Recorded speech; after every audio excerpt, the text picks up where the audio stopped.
Hello everyone. Welcome to Public Speaking. Today's first presenter is Ranjit, and I would ask everyone to give him their full attention.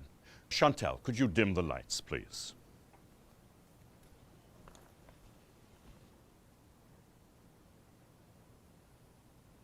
The British imposed a lot of unpopular taxes on the American colonists and didn't let them elect representatives to the British government.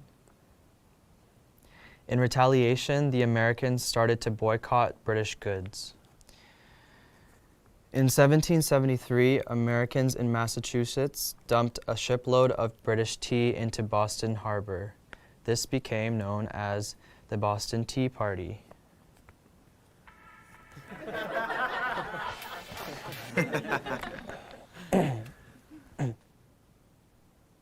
As punishment, the British imposed laws known as the Intolerable Acts, including the Quartering Act, which made Americans let British soldiers live in their homes. Some of the American colonies created a Declaration of Rights and Grievances, which they sent to Britain, but the British just sent soldiers to the colonies to put down any rebellion.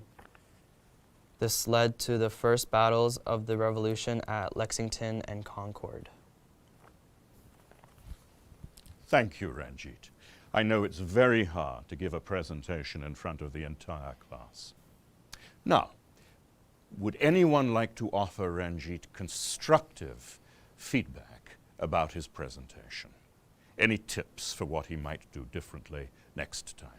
For example, were you all able to hear what Ranjit was saying? Not really. He needs to speak louder and face the audience. Yes. Great suggestion. Anyone else? He was reading from his paper, so it didn't feel like he was really talking to us, you know? Exactly. It's important when you're speaking to look up every sentence or two and make eye contact with someone in the audience. Anything else that Ranjit could do to appear more relaxed and feel more confident?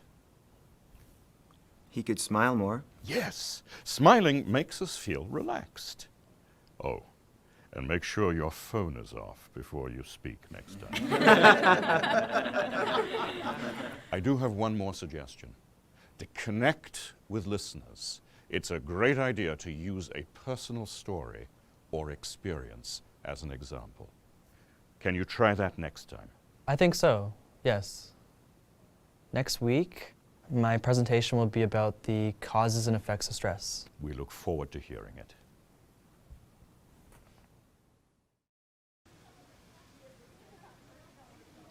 Ranjit is first up again today, and I look forward to his new presentation. Jorge, could you dim the lights, please? Good morning. Today I'd like to talk about the causes and effects of stress and how to cope with stress. Stress has many causes, including work or school, life events, changes, or unrealistic expectations of yourself. Some effects of stress include headaches, trouble sleeping, depression, or lack of concentration. I know how hard it can be to deal with stress. Last year, I started working after school to save for college, but I didn't have time to do homework and my grades went down. I had trouble sleeping, I only ate junk food, and I stopped hanging out with my friends. Fortunately, I was able to talk with a school counselor to manage my stress. She suggested that I reduce my hours at my job, eat healthy foods, and get some exercise. So I literally started walking home from school and bringing my lunch. I also asked my teachers for extra help. Now, I feel better. It's important to recognize when you're stressed and to ask for help. Thank you.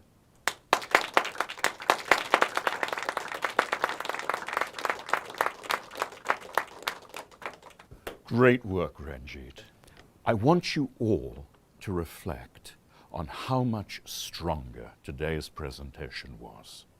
Ranjit looked us in the eyes, he spoke clearly, he smiled at us, and he used a personal anecdote to help us feel more connected to him. Well done. Thank you, sir.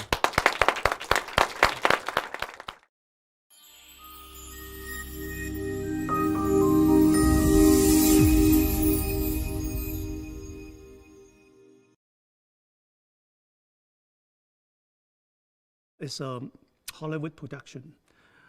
And I think Zhang Yimou Ta did a very good job because it's hard for anybody to present the Chinese traditional culture.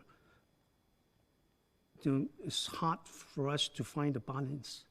So he can develop his own way to present the Chinese traditional culture using Western framing techniques.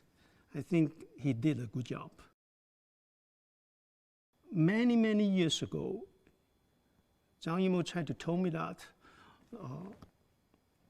movie is just like a magic picture frame. You know, inside the frame, anything can happen.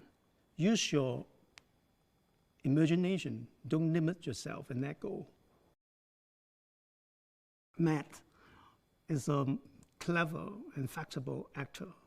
You know, he always come up some idea, makes the movie, you know, shooting more easier.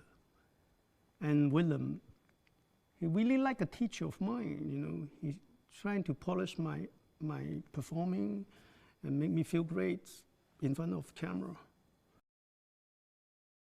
In this movie, we fight with the beast called Tao Te. Tao Te. Tao Te is a symbol of greed. And the greed of Tao Te just want to, you know, reflects the human greed. And I think this is the most meaningful part for us. And we try to learn something from the movie. You know, if you can't control your desire, then it brings you wars, disasters, you know.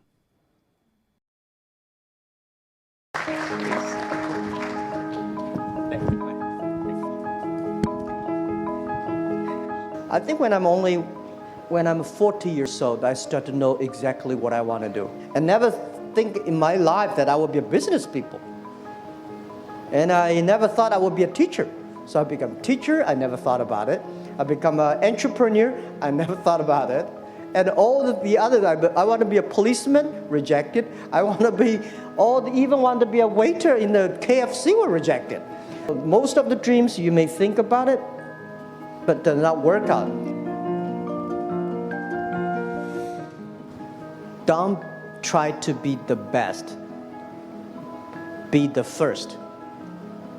Be the first to change. Be the first to take the challenge.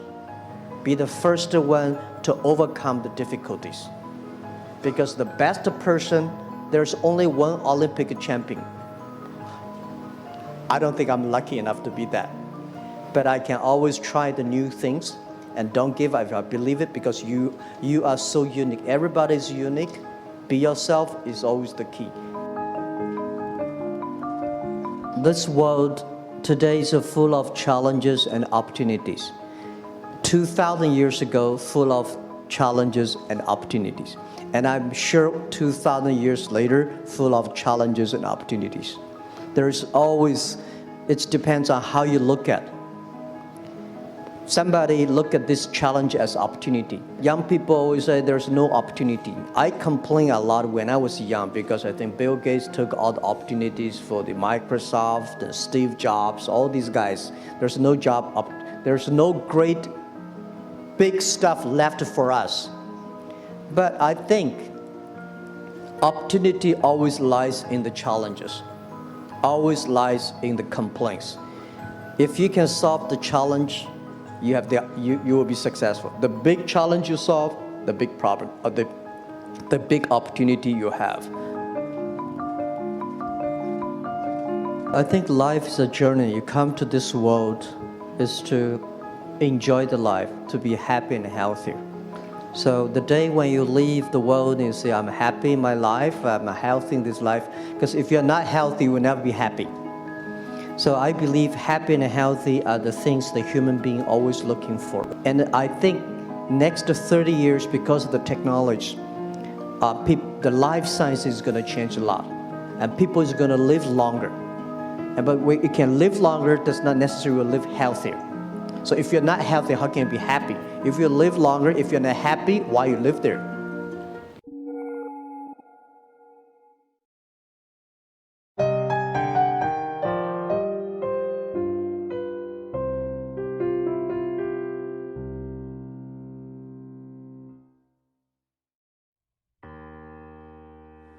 I was appointed 6 months ago, and the more I've spoken about feminism, the more I have realized that fighting for women's rights has too often become synonymous with man-hating. If there is one thing I know for certain, it is that this has to stop. For the record, feminism, by definition, is the belief that men and women should have equal rights and opportunities. It is the theory of the political, economic, and social equality of the sexes. I started questioning gender-based assumptions a long time ago.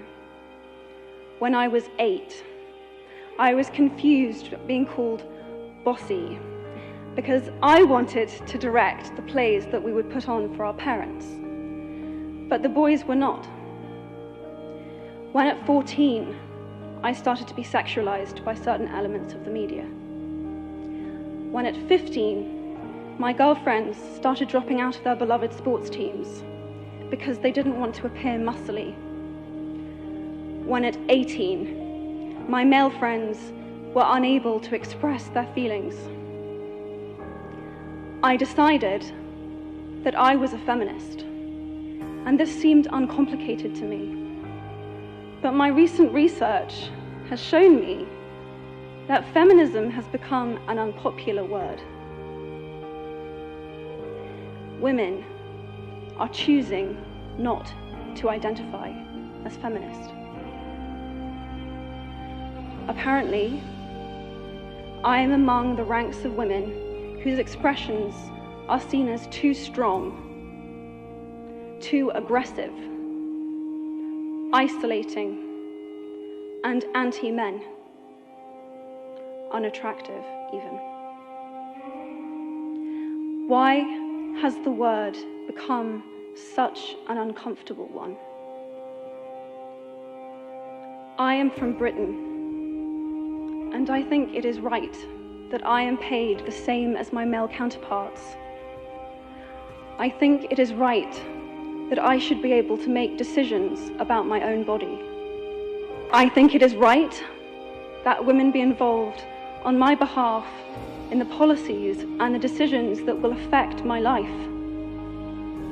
I think it is right that socially I am afforded the same respect as men.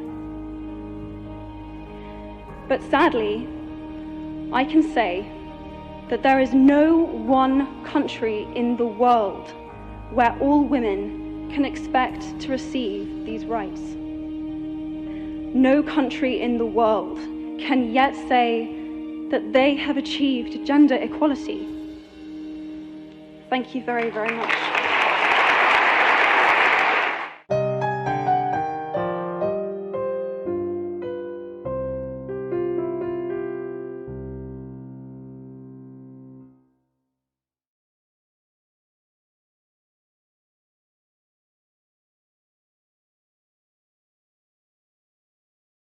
If you want to change the world, start off by making your bed.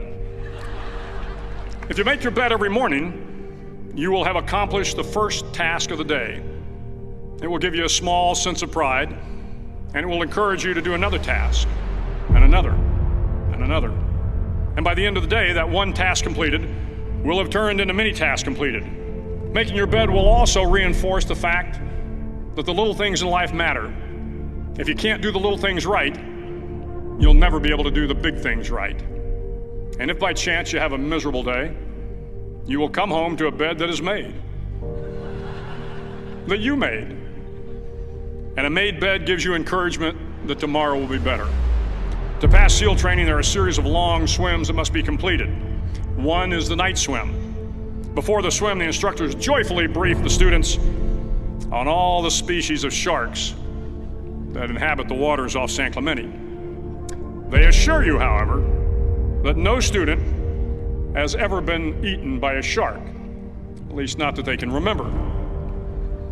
But you are also taught that if a shark begins to circle your position, stand your ground. Do not swim away. Do not act afraid. And if the shark, hungry for a midnight snack, darts towards you, then summons up all your strength and punch him in the snout, and he will turn and swim away. There are a lot of sharks in the world. If you hope to complete the swim, you will have to deal with them. So if you want to change the world, don't back down from the sharks. Over a few weeks of difficult training, my SEAL class, which started with 150 men, was down to just 42. There were now 6 boat crews of 7 men each. I was in the boat with the tall guys, but the best boat crew we had was made up of the little guys, the Munchkin crew, we called them. No one was over 5'5". The Munchkin boat crew had 1 American Indian, 1 African American, 1 Polish American, 1 Greek American, 1 Italian American, and 2 tough kids from the Midwest. They out-paddled, outran, and outswam all the other boat crews. The big men in the other boat crews would always make good-natured fun of the tiny little flippers the Munchkins put on their tiny little feet prior to every swim. But somehow these little guys from every corner of the nation and the world always had the last laugh, swimming faster than everyone and reaching the shore long before the rest of us. SEAL training was a great equalizer. Nothing mattered but your will to succeed, not your color, not your ethnic background, not your education, not your social status. If you want to change the world, measure a person by the size of their heart, not by the size of their flippers. The 9th week of training is referred to as Hell Week.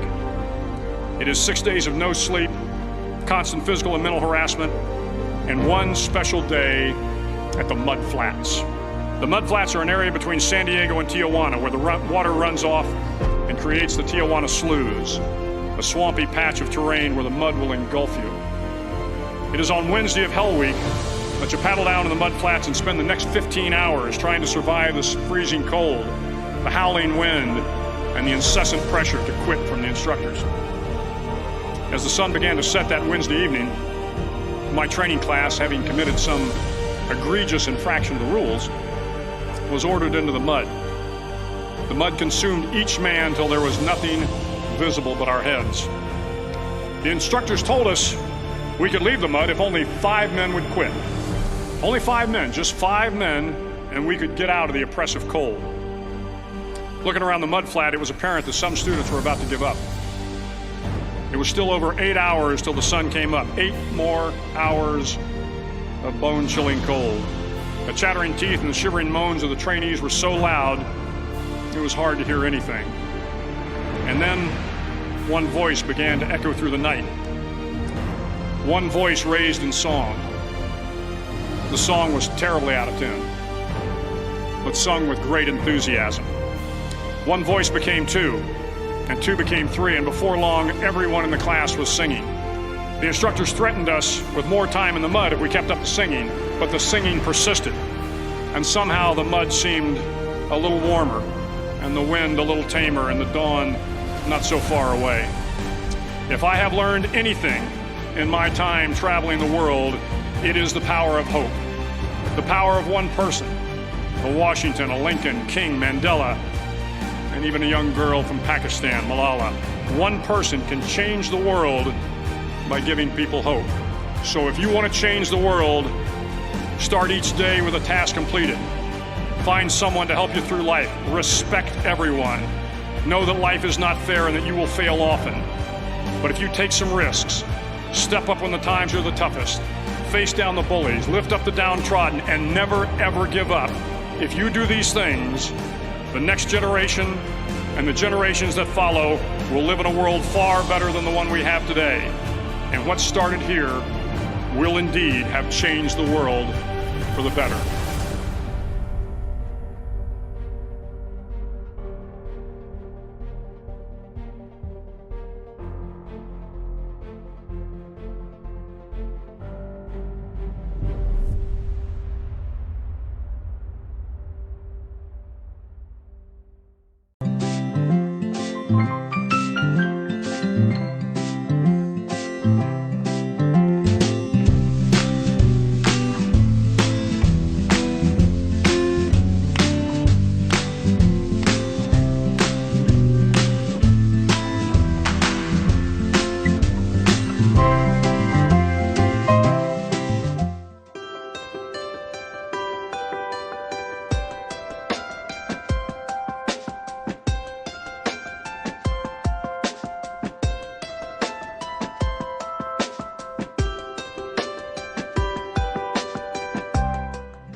One of the most important parts of a job application is the job interview. In this video, you will learn what you can expect from an interview and get useful tips to help you prepare better. The job interview starts right at the first impression. Imagine you have arrived on time and you're ready to greet your new employer. How do you do this? Research shows that smiling, eye contact, and giving a firm handshake are crucial for a good first impression. For example, people with a strong handshake are generally better appraised. During the interview, your non-verbal communication remains very important. Examples are an active sitting position and making eye contact with each person in the room. The following 3 topics are almost always discussed during the job interview. 1. Your life course. By asking questions about your background and experience, the employer tries to get a clear image of you. What have you done in your life? Why? What kind of person are you and what qualities do you have? 2. Your motivation. The employer will also ask questions about your motivation. Why do you want to work with this organisation? Why does this position appeal to you? It is important that you have a thoughtful answer to these questions. Your motivation also becomes apparent from the knowledge that you have about the company and its activities. 3. Competencies. The employer wants to know if you have the skills and personal characteristics that are needed for the job. You demonstrate these by using the STAR method. The employer also evaluates during the conversation whether he or she will work well with you and whether you will fit into the team. An employer will be more likely to select you when there is a good conversation dynamic. One way to achieve this is by giving short and powerful answers. The interviewer can then ask follow-up questions where necessary. Try to engage in conversation with all the interview attendants by asking them questions during or at the end of the conversation. In order to focus on your conversation partners and your non-verbal communication, you need to be well prepared. Below, you will find an overview of the most frequently asked questions during a job interview. When you can give a thoughtful answer to each question, you know that you are well prepared. This enables you to focus on having the best possible conversation. Try practicing with a friend who plays the role of the interviewer. Well, now we have discussed what you can expect during a job interview and what you can do to increase your success rate. If you want more detailed information, please find it below.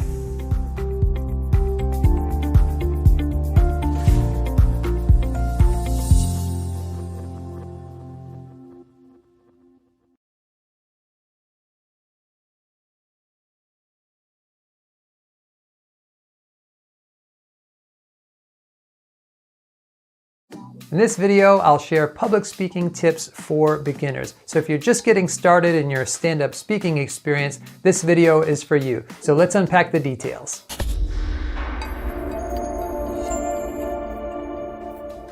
Hello there and welcome to this channel, Communication Coach. If you've never tuned in yet, this channel is here to help rising leaders increase their personal impact so you can lead the people around you with more excellence. And today we're talking about communication skills specifically. If you haven't had a lot of experience doing stand-up speaking, I'm going to give you some do's and some don'ts that'll help move you in the right direction. And as we talk about these do's and don'ts, I want you to pick out which ones you think would help you the most, and feel free at any point to comment in that section below the video. So I said do's and don'ts. We're actually going to start with the don'ts and then give you the do version of it. So that's the way we'll organize it. So the first pair goes like this.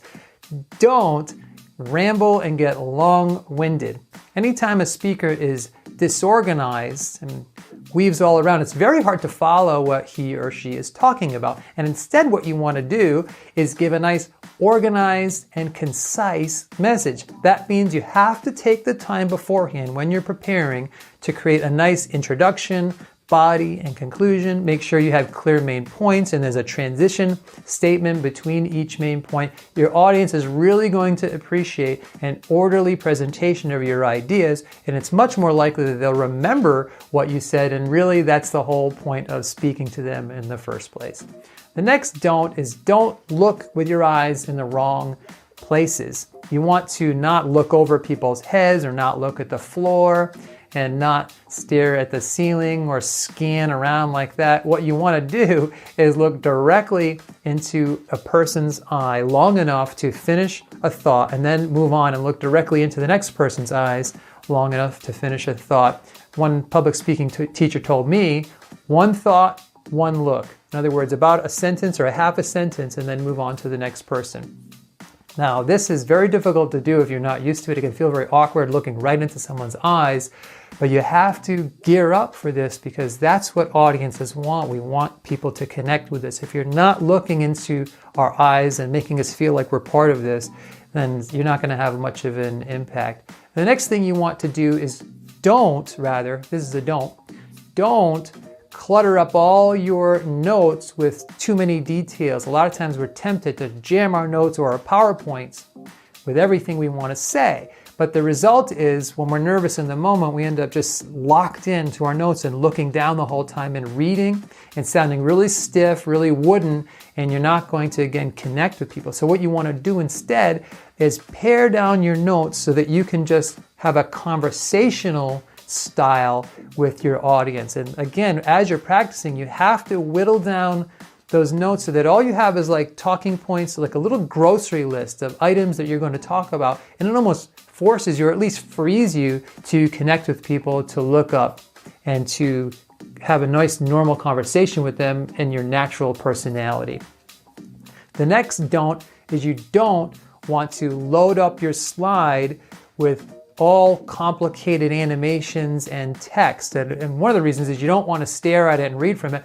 The other reason is that it's very hard to follow what's going on if your slides are jam-packed with detail. What you want to do instead is make sure your slides are nice and clear and simple and help you make whatever point you're making in that particular moment. A rule of thumb that I like to use is if you're spending more than about 2 or 3 minutes on each PowerPoint slide, then you're probably wasting your time. And I don't recommend using more than a couple of slides per presentation anyway if you're a beginner, because people tend to over-rely on the slides and load up each single slide with way too much.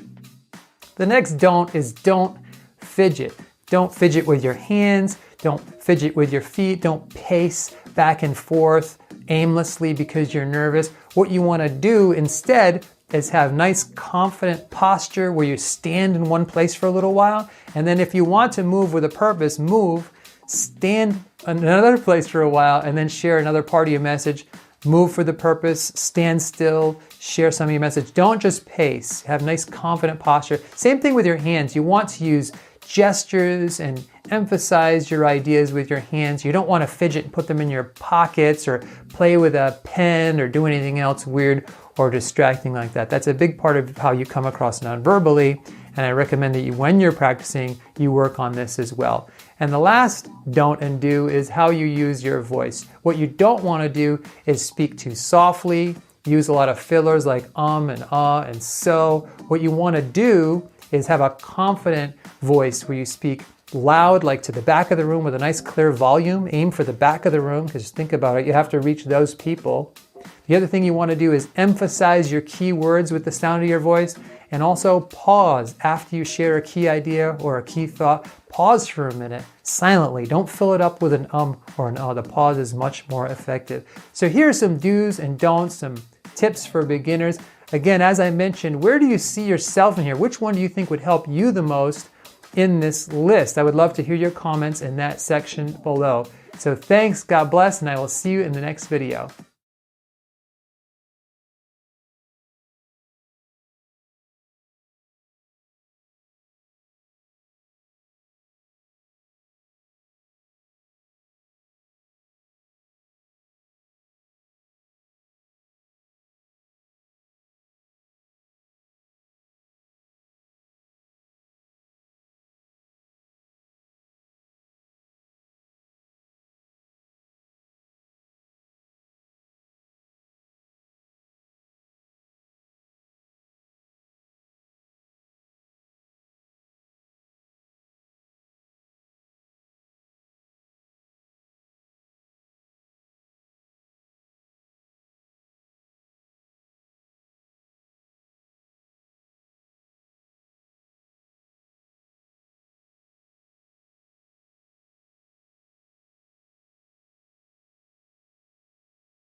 Hi, I'm Gina. Welcome to Oxford Online English.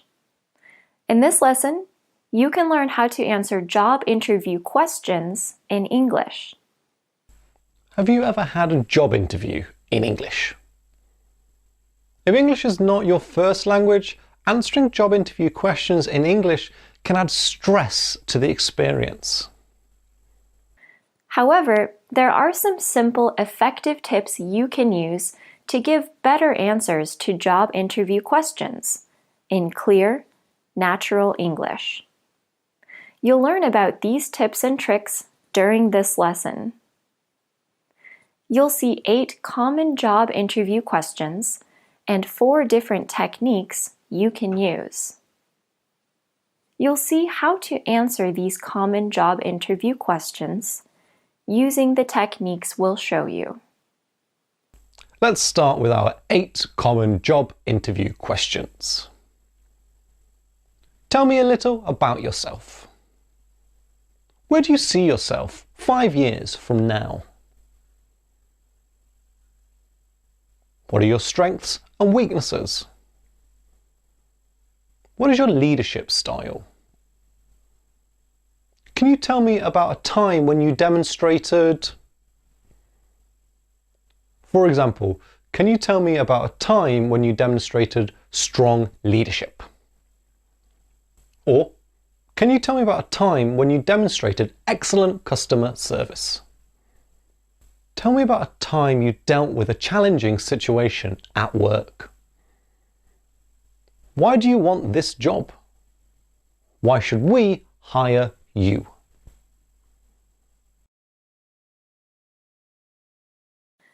What does concise mean? It means that you don't waste words. If you speak concisely, you get right to the point and don't add anything unnecessary to your answer. Let's look at 2 questions in this section. Tell me a little about yourself. Where do you see yourself 5 years from now?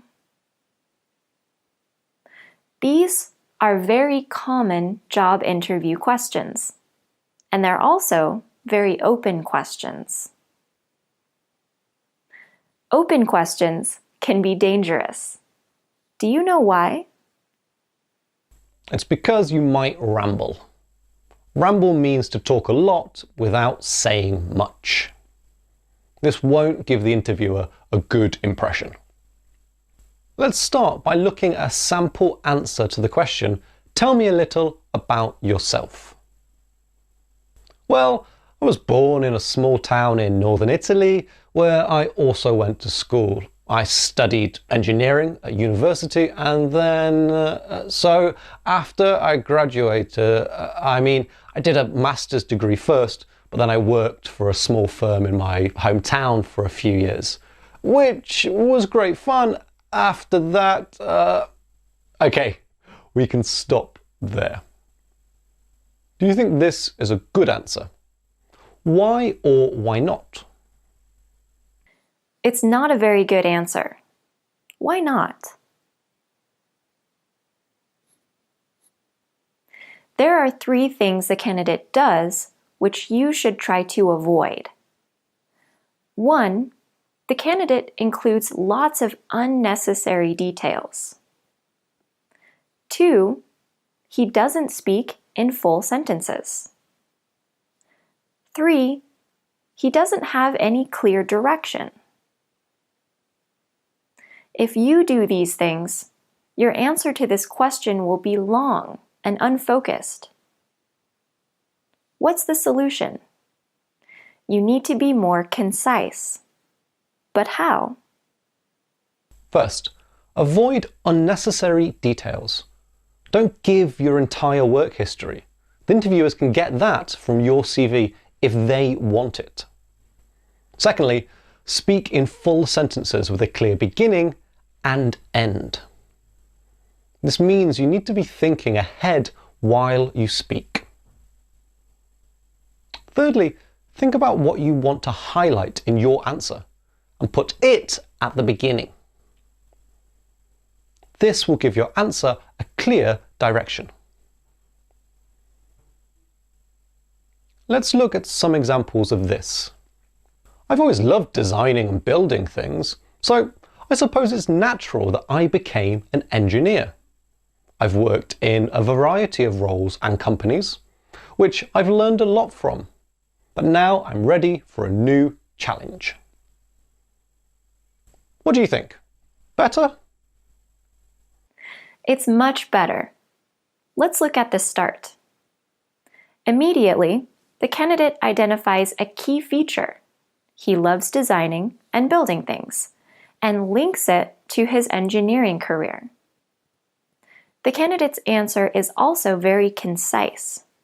There are no unnecessary details, and it also has a clear end. What about our second question? Here's one possible answer.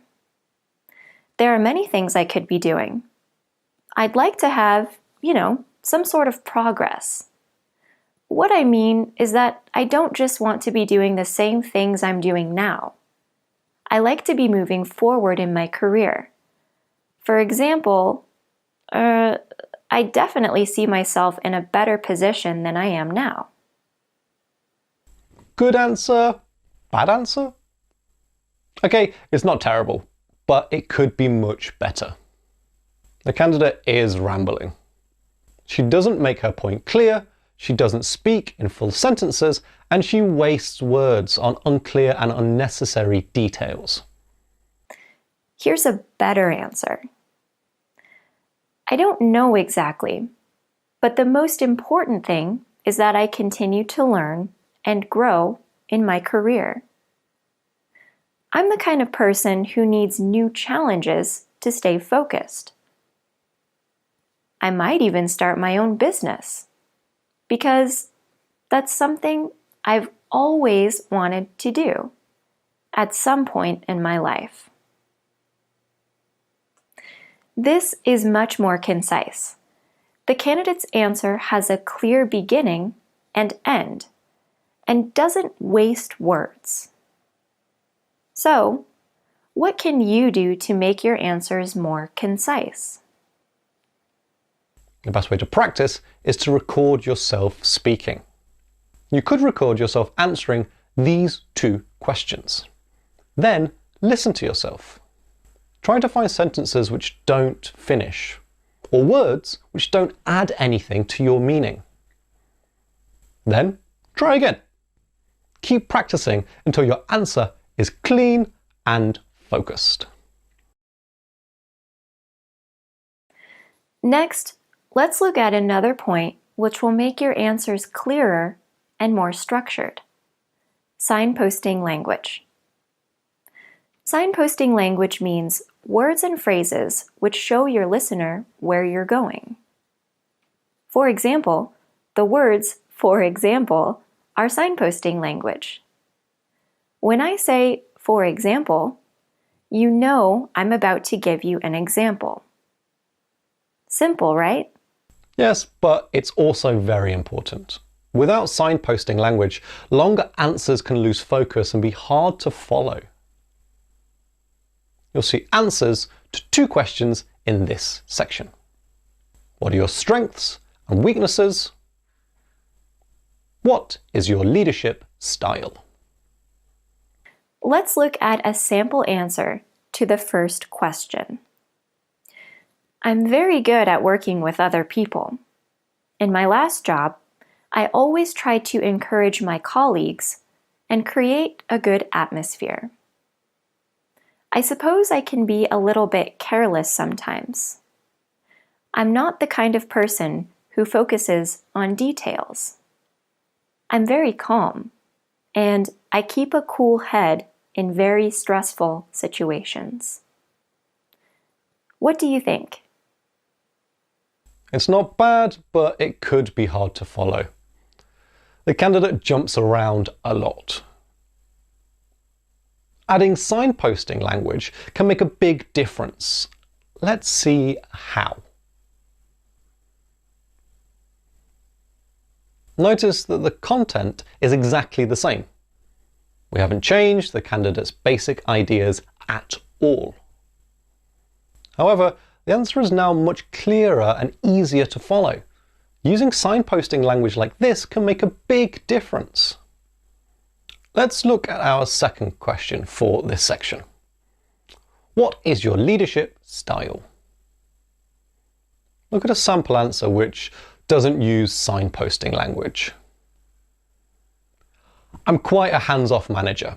If one of my team has a project, I'll keep an eye on things, but I don't need to be involved in every detail. I'm very approachable.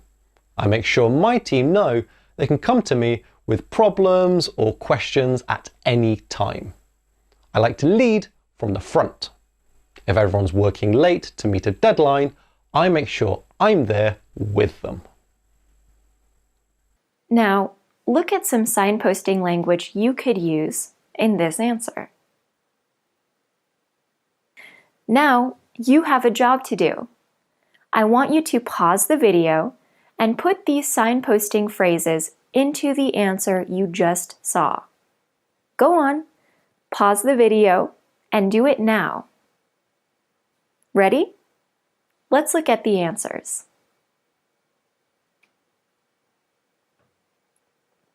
How did you do? Were you able to use the signposting language? Remember, signposting language might seem very simple, but don't forget about it. Using signposting language well makes your answers much clearer and easier to follow.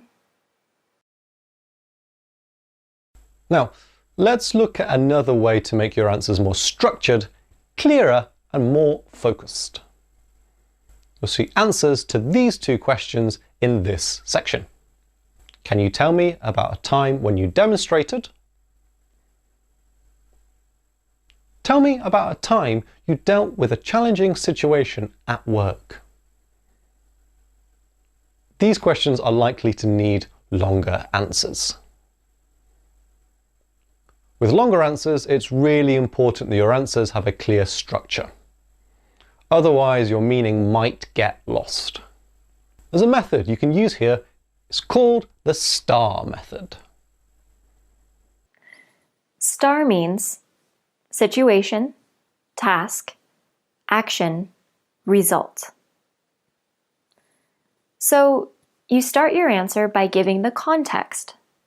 What was the situation, and what did you have to do? Then, you talk about what you actually did, and what the end result was. Let's do an example together. Can you tell me about a time when you demonstrated excellent customer service? Let's use the STAR method. There was one time when a customer's order hadn't arrived, and we didn't know what had happened to it. The customer was very unhappy, and I had to try to solve the problem for him. I arranged for a replacement to be sent, thinking we could find out what happened to the previous order later. In the end, the customer was happy that I could solve his problem quickly and simply.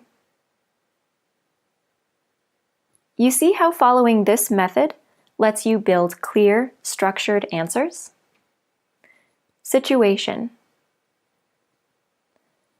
task, action, result. Let's do another example. Think about our second question. Tell me about a time you dealt with a challenging situation at work. This time, you're going to try. Pause the video and make an answer to this question. Your answer should be 4 sentences long. Follow the STAR method, 1 sentence for each part. How was that? Did you find it easy to make your own answer? Let's look at one way you could answer this question. Once, we realized 3 days before a project deadline that 2 of our teams were using incompatible software tools. As the project manager, I had to find a way to deal with this without causing any delays. I talked to both team leaders and we made a plan for one team to convert their work into a different format, with help from some staff from other departments. It was very close, but we managed to get everything done on time. Again, you can see the STAR method in action. Situation, task, action, result. If you combine this STAR method with the signposting language you learned about in Part 2, you'll be able to express yourself clearly in English, even in longer and more complex answers. Finally, let's look at another tip you can use to impress your interviewer and increase your chances of getting that job offer. You're going to learn about mirroring and how it can help you. What does mirroring mean? It means using some of the same words and expressions as the person you're talking to. For example, if the interviewer asks you, how do you think your values fit with our company culture? You could start your answer by saying, I think my values are a good fit for your company culture for 2 reasons. 1. Mirroring has several benefits. First, it keeps your answers focused. By using the same words and phrases, your answer will be relevant. More importantly, it shows the interviewer that you're listening and that you care about the questions and the company. Mirroring is powerful. We unconsciously mirror people when we like or respect them. Using mirroring consciously will help you to make a better impression. You should start by researching the company you're applying to. How do they describe themselves? What adjectives do they use on their website or in their advertising? Also, read the job advertisement carefully. Pay attention to the words they use to describe the candidate they're looking for. Use these words in your answers. Let's think about this question. Why do you want this job? Imagine you're applying to a company which describes itself as innovative and forward-looking. In the job advertisement, they say they want somebody who is creative and flexible. Here's a good sample answer. Creativity is very important to me, and I've always wanted to work in an environment where I can innovate and find my own solutions to challenges. I also feel that your company will continue to evolve in the future, and I like the idea of contributing to that development. The candidate doesn't use all 4 words, but she does reference all 4 ideas. For example, instead of forward-looking, she talks about the company evolving in the future. In this way, she shows that she's in tune with the company's values. Let's do one more example. Imagine you're applying to a company which describes itself as commanding respect, and which talks with pride about its long history. In the job advertisement, they say they want someone who has great communication skills and passion for helping others.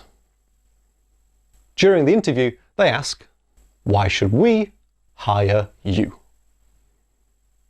Here's a good sample answer using mirroring. I believe that great customer service starts with good communication, which is a strength of mine. I also think that in customer service, you need to care about what you're doing. I care about helping others, and as such, I believe you would find me to be a respectful and effective team member who can fit with the established traditions of your company. Again, the candidate doesn't necessarily use the words directly, but he does reference all 4 of the ideas. Be careful if you use mirroring. You don't want to sound like a robot. This is why you sometimes need to change words and phrases slightly instead of repeating them again and again. Now, you've seen 4 effective techniques you can use to give better answers to job interview questions in English. Remember, be concise, use signposting language, use the STAR method to structure longer answers, and mirror key words and phrases. We hope it was useful. Good luck if you have a job interview coming up soon. Thanks for watching. See you next time.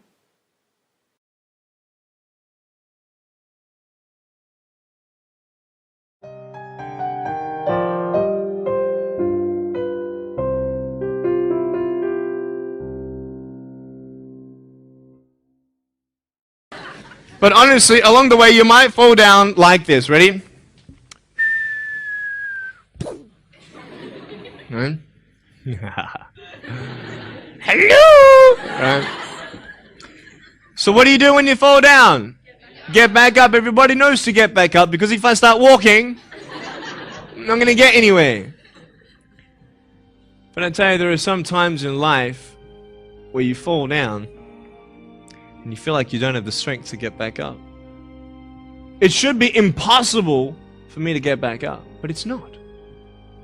You see, I will try 100 times to get up, and if I fail 100 times, if I fail and I give up, do you think that I'm ever going to get up? No. But if I fail, I try again and again and again. For as long as I try, there's always that chance of getting up. Does that make sense? And it's not the end until you've given up. And just the fact that you're here should persuade you that you have another chance to get back up. There's still hope. I'm not here today to tell you that I understand your pain. I don't know how it feels to be abused. I don't know how it feels to feel, quote, fat and you got an eating disorder. I don't know how it feels to have a broken home. I don't know how it feels. But I know how it feels to have a broken heart. And I know how it feels to be alone. And I want you to know that I found my strength in Jesus Christ, and you're going to find your strength in whatever you find it in. But I just want you to know that it's not the end. It matters how you're going to finish. Are you going to finish strong? And you will find that strength to get back up like this.